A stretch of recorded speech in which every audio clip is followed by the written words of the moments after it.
Chapter 10. De Profundis. They were still having tea when Mr. Charles Mason was ushered in. Nothing draws people together into such intimate soul-to-soul relationship as psychic quest, and thus it was that Roxton and Malone, who had only known him in the one episode, felt more near to this man than to others with whom they had associated for years.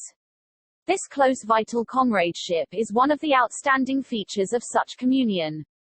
When his loosely built, straggling, lean clerical figure appeared, with that gaunt, worn face illuminated by its human grin and dignified by its earnest eyes, through the doorway, they both felt as if an old friend had entered.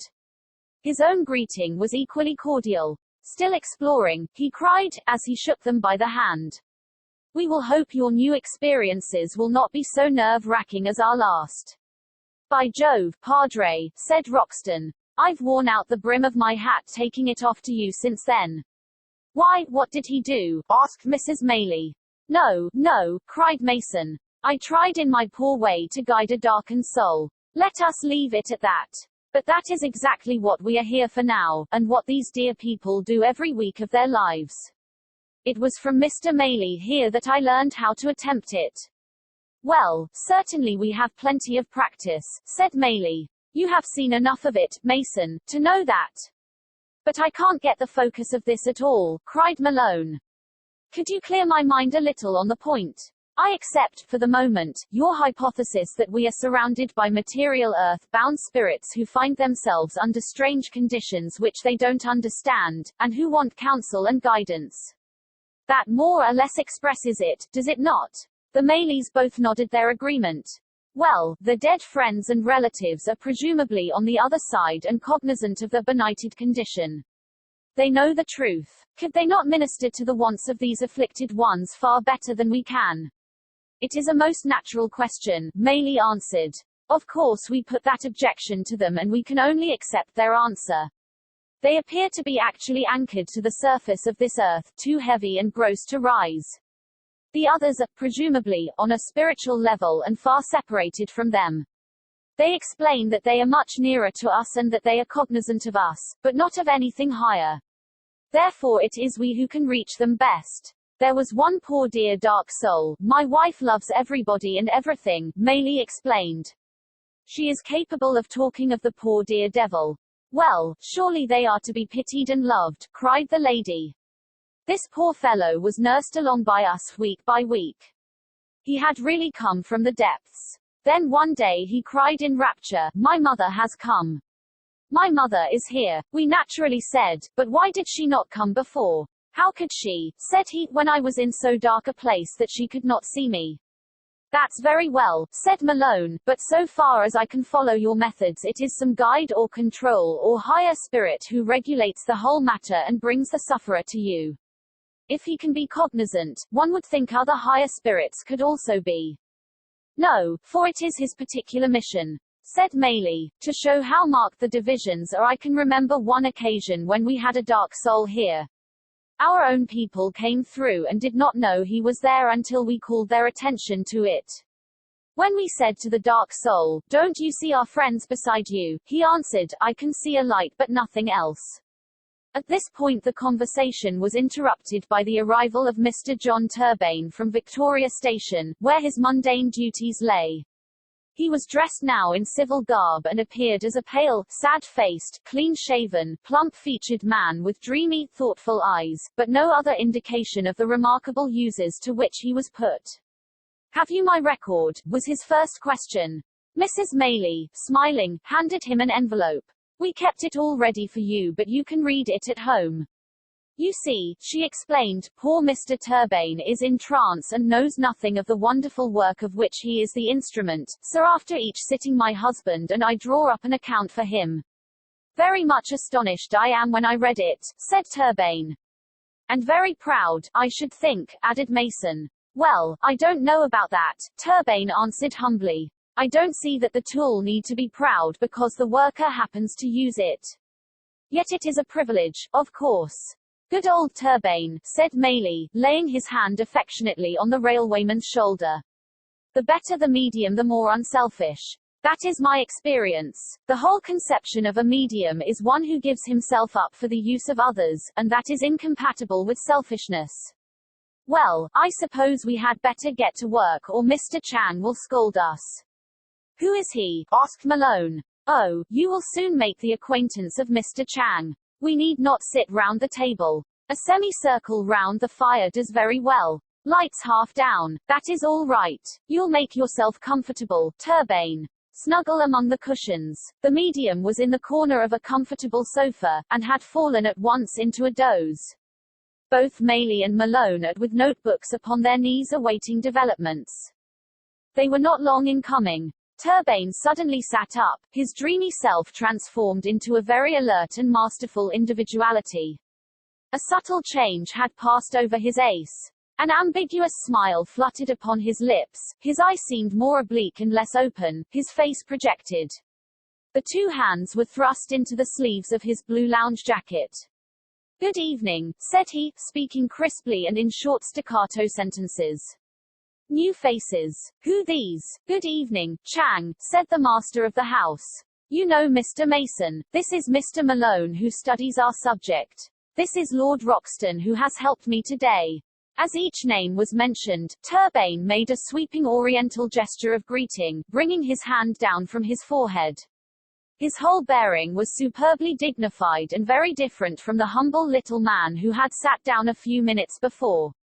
Lord Roxton, he repeated. An English my lord. I knew Lord Macart. No, I cannot say it. Alas, I called him foreign devil then. Chang, too, had much to learn. He is speaking of Lord Macartney. That would be over 100 years ago. Chang was a great living philosopher then, Maylie explained. Not lose time, cried the control. Much to do today. Crowd waiting, some new, some old. I gather strange folk in my net. Now I go. He sank back among the cushions. A minute elapsed, then he suddenly sat up. I want to thank you, he said, speaking perfect English. I came 2 weeks ago. I have thought over all you said. The path is lighter. Were you the spirit who did not believe in God? Yes, I said so in my anger. I was so weary, so weary. Oh, the time, the endless time, the grey mist, the heavy weight of remorse. Hopeless. And you brought me comfort, you and this great Chinese spirit. You gave me the first kind words I have had since I died. When was it that you died? Oh, it seems an eternity. We do not measure as you do. It is a long, horrible dream without change or break. Who was king in England? Victoria was queen. I had attuned my mind to matter and so it clung to matter. I did not believe in a future life. Now I know that I was all wrong, but I could not adapt my mind to new conditions. Is it bad where you are? It is all grey. That is the awful part of it. One's surroundings are so horrible. But there are many more. You are not alone. No, but they know no more than I. They, too, scoff and doubt and are miserable. You will soon get out. For God's sake, help me to do so. Poor soul, said Mrs. Maylie in her sweet, caressing voice, a voice which could bring every animal to her side. You have suffered much, but do not think of yourself. Think of these others. Try to bring one of them up and so you will best help yourself. Thank you, lady, I will. There is one here whom I brought. He has heard you. We will go on together. Perhaps some day we may find the light. Do you like to be prayed for? Yes, indeed I do. I will pray for you, said Mason. Could you say the Our Father, now? He uttered the old universal prayer, but before he had finished Turbane had collapsed again among the cushions. He sat up again as Chang. He come on well, said the control. He give up time for others who wait. That is good. Now I have hard case. Ow. He gave a comical cry of disapprobation and sank back. Next moment he was up, his face long and solemn, his hands palm to palm. What is this? He asked in a precise and affected voice. I am at a loss to know what right this Chinese person has to summon me here. Perhaps you can enlighten me. It is that we may perhaps help you. When I desire help, sir, I ask for it. At present I do not desire it. The whole proceeding seems to me to be a very great liberty. So far as this Chinaman can explain it, I gather that I am the involuntary spectator of some sort of religious service. We are a spiritualistic circle. A most pernicious sect. A most blasphemous proceeding. As a humble parish priest I protest against such desecrations. You are held back, friend, by those narrow views. It is you who suffer. We want to relieve you. Suffer? What do you mean, sir? You realize that you have passed over? You are talking nonsense. Do you realize that you are dead? How can I be dead when I am talking to you? Because you are using this man's body. I have certainly wandered into an asylum. Yes, an asylum for bad cases. I fear you are one of them. Are you happy where you are? Happy? No, sir. My present surroundings are perfectly inexplicable to me. Have you any recollection of being ill? I was very ill indeed. So ill that you died. You are certainly out of your senses. How do you know you are not dead? Sir, I must give you some religious instruction. When one dies and has led an honorable life, one assumes a glorified body and one associates with the angels. I am now in exactly the same body as in life, and I am in a very dull, drab place. Such companions as I have are not such as I have been accustomed to associate with in life, and certainly no one could describe them as angels. Therefore your absurd conjecture may be dismissed. Do not continue to deceive yourself. We wish to help you. You can never progress until you realize your position. Really, you try my patience too far. Have I not said? The medium fell back among the cushions. An instant later the Chinese control, with his whimsical smile and his hands tucked away in his sleeves, was talking to the circle. He good man, full man, learn sense soon. Bring him again, not waste more time. Oh, my God, help, mercy, help. He had fallen full length upon the sofa, face upwards, and his cries were so terrible that the little audience all sprang to their feet. A saw, fetch a saw, yelled the medium. His voice sank into a moan. Even Maylie was agitated. The rest were horrified. Someone has obsessed him. I can't understand it. It may be some strong evil entity. Shall I speak to him? Asked Mason. Wait a moment. Let it develop. We shall soon see. The medium writhed in agony. Oh, my God. Why don't you fetch a saw? He cried. It's here across my breastbone. It is cracking. I feel it. Hawken, pull me from under. Hawken, push up the beam. No, that's worse. And it's on fire. Oh, horrible. His cries were blood-curdling. They were all chilled with horror. Then in an instant the Chinaman was blinking at them with his slanting eyes. What do you think of that, Mr. Maylie? It was terrible, Chang. What was it? It was for him, nodding towards Malone. He want newspaper story. I give him newspaper story. He will understand. No time, explain now. Too many waiting. Sailor man come next. Here he come. The Chinaman was gone, and a jovial, puzzled grin passed over the face of the medium. He scratched his head. Well, damn me, said he. I never thought I would take orders from a chink, but he says, hist, and by crumbs you've got to hist and no backtalk either. Well, here I am. What did you want? We wanted nothing. Well, the chink seemed to think you did, for he slung me in here. It was you that wanted something. You wanted knowledge. Well, I've lost my bearings, that's true. I know I am dead, 'cause I've seen the gunnery lieutenant, and he was blown to bits before my eyes. If he's dead I'm dead and all the rest of us, for we are over to the last man. But we've got the laugh on our sky pilot, for he's as puzzled as the rest of us. Damned poor pilot, I call him. We all taking our own soundings now. What was your ship? The Monmouth. She that went down in battle with the German.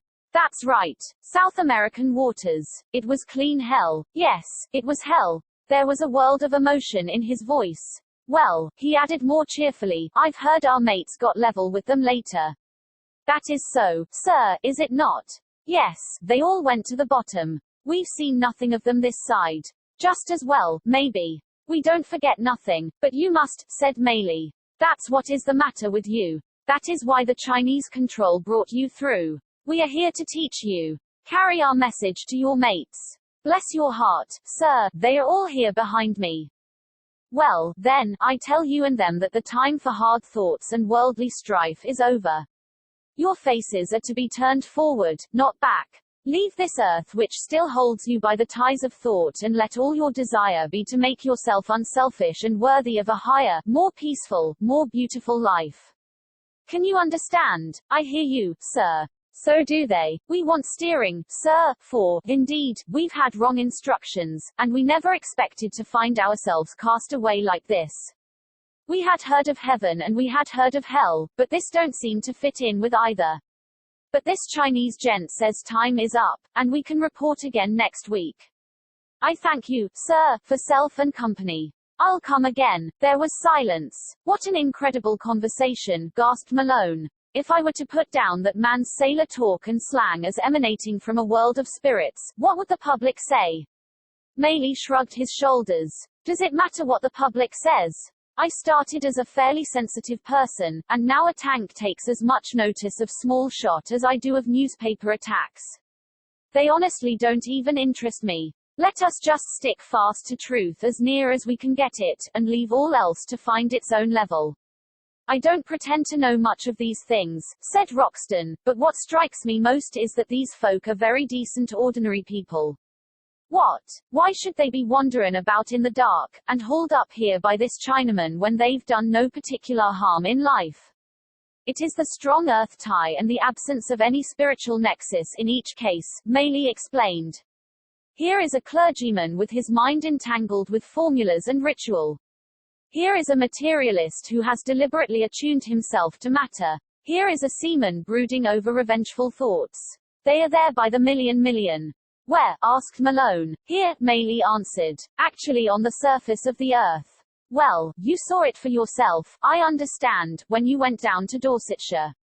That was on the surface, was it not? That was a very gross case, and that made it more visible and obvious, but it did not change the general law. I believe that the whole globe is infested with the earth-bound, and that when a great cleansing comes, as is prophesied, it will be for their benefit as much as for that of the living. Malone thought of the strange visionary Miramar and his speech at the spiritualistic church on the first night of his quest. Do you, then, believe in some impending event? He asked. Maley smiled. That is rather a large subject to open up, he said. I believe, but here is Mr. Chang again. The control joined in the conversation. I heard you. I sit and listen, said he. You speak now of what is to come. Let it be. Let it be. The time is not yet. You will be told when it is good that you know. Remember this. All is best. Whatever come, all is best. God makes no mistakes. Now others here who wish your help, I leave you. Several spirits came through in quick succession. One was an architect who said that he had lived at Bristol. He had not been an evil man, but had simply banished all thoughts of the future. Now he was in the dark and needed guidance. Another had lived in Birmingham. He was an educated man but a materialist. He refused to accept the assurances of Maley, and was by no means convinced that he was really dead. Then came a very noisy and violent man of a crudely religious and narrow, intolerant type, who spoke repeatedly of the blood. What is this ribald nonsense? He asked several times. It is not nonsense. We are here to help, said Maley. Who wants to be helped by the devil? Is it likely that the devil would wish to help souls in trouble? It is part of his deceit. I tell you it is of the devil. Be warned, I will take no further part in it. The placid, whimsical Chinaman was back like a flash. Good man, foolish man, he repeated once more. Plenty time, he learn better some day. Now I bring bad case, very bad case. Ow. He reclined his head in the cushion and did not raise it as the voice, a feminine voice, broke out, Janet. Janet. There was a pause. Janet, I say, where is the morning tea? Janet. This is intolerable. I have called you again and again. Janet. The figure sat up, blinking and rubbing his eyes. What is this? Cried the voice. Who are you? What right have you here? Are you aware that this is my house? No, friend, this is my house. Your house. How can it be your house when this is my bedroom? Go away this moment. No, friend, you do not understand your position. I will have you put out. What insolence. Janet. Janet. Will no one look after me this morning? Look round you, lady. Is this your bedroom? Turbane looked round with a wild stare. It is a room I never saw in my life. Where am I? What is the meaning of it? You look like a kind lady. Tell me, for God's sake, what is the meaning of it? Oh, I am so terrified, so terrified. Where are John and Janet? What do you last remember? I remember speaking severely to Janet. She is my maid, you know. She has become so very careless. Yes, I was very angry with her. I was so angry that I was ill. I went to bed feeling very ill. They told me that I should not get excited. How can one help getting excited? Yes, I remember being breathless. That was after the light was out. I tried to call Janet. But why should I be in another room? You passed over in the night. Passed over? Do you mean I died? Yes, lady, you died. There was a long silence. Then there came a shrill scream. No, no, no. It is a dream, a nightmare. Wake me, wake me. How can I be dead? I was not ready to die. I never thought of such a thing. If I am dead, why am I not in heaven or hell?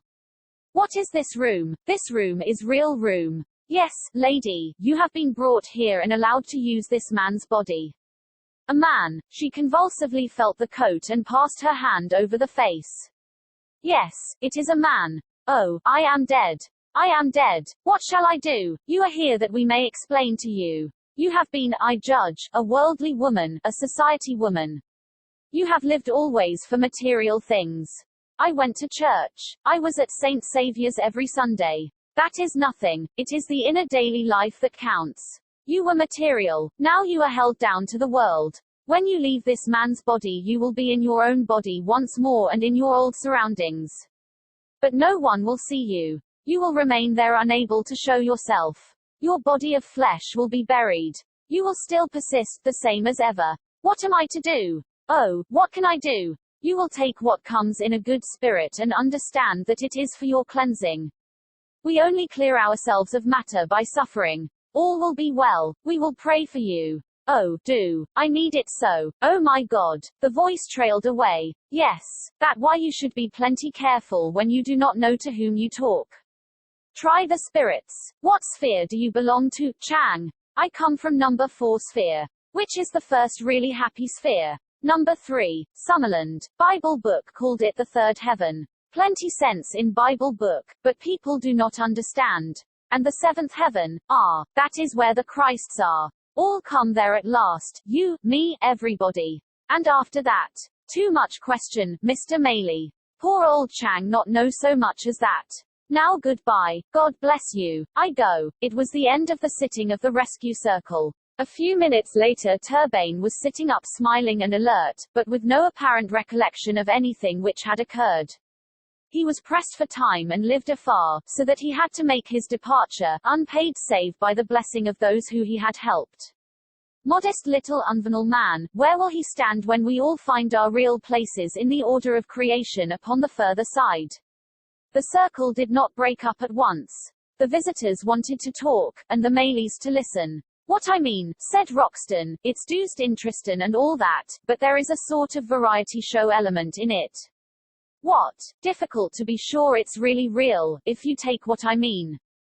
That is what I feel also, said Malone. Of course on its face value it is simply unspeakable. It is a thing so great that all ordinary happenings become commonplace. That I grant, but the human mind is very strange. I've read that case Morton Prince examined, and Miss Beecham and the rest, also the results of Charcot, the great Nancy hypnotic school. They could turn a man into anything. The mind seems to be like a rope which can be unraveled into its various threads. Then each thread is a different personality which may take dramatic form, and act and speak as such. That man is honest, and he could not normally produce these effects. But how do we know that he is not self-hypnotized, and that under those conditions one strand of him becomes Mr. Chang and another becomes a sailor and another a society lady, and so forth? We have traced some of the cases, said Mrs. Maley. There is not a doubt of it, names, addresses, everything. Well, then, we have to consider the question of Turbane's normal knowledge. How can you possibly know what he has learned? I should think a railway porter is particularly able to pick up such information. You have seen one sitting, Maley answered. If you had been present at as many as we and noted the cumulative effect of the evidence you would not be skeptical. That is very possible, Malone answered. And I dare say my doubts are very annoying to you. And yet one is bound to be brutally honest in a case like this. Anyhow, whatever the ultimate cause, I have seldom spent so thrilling an hour. Heavens! If it only is true, and if you had 1,000 circles instead of one, what regeneration would result? That will come, said Maylie in his patient, determined fashion. We shall live to see it. I am sorry the thing has not forced conviction upon you. However, you must come again. But it so chanced that a further experience became unnecessary. Conviction came in a full flood and in a strange fashion that very evening. Malone had hardly got back to the office, and was seated at his desk drawing up some sort of account from his notes of all that had happened in the afternoon, when Maylie burst into the room, his yellow beard bristling with excitement. He was waving an evening news in his hand. Without a word he seated himself beside Malone and turned the paper over. Then he began to read. Accident in the city. This afternoon shortly after 5 o'clock, an old house, said to date from the 15th century, suddenly collapsed. It was situated between Lesser Coleman Street and Elliott Square, and next door to the Veterinary Society's headquarters. Some preliminary cracking warned the occupants and most of them had time to escape. 3 of them, however, James Beale, William Mawson, and a woman whose name has not been ascertained, were caught by the falling rubbish. 2 of these seemed to have perished at once, but the third, James Beale, was pinned down by a large beam and loudly demanded help. A saw was brought, and one of the occupants of the house, Samuel Hawken, showed great gallantry in an attempt to free the unfortunate man. Whilst he was sawing the beam, however, a fire broke out among the debris around him, and though he persevered most manfully, and continued until he was himself badly scorched, it was impossible for him to save Beale, who probably died from suffocation. Hawken was removed to the London hospital, and it is reported tonight that he is in no immediate danger. That's that, said Maylie, folding up the paper. Now, Mr. Thomas Didymus, I leave you to your conclusions, and the enthusiast vanished out of the office as precipitately as he had entered.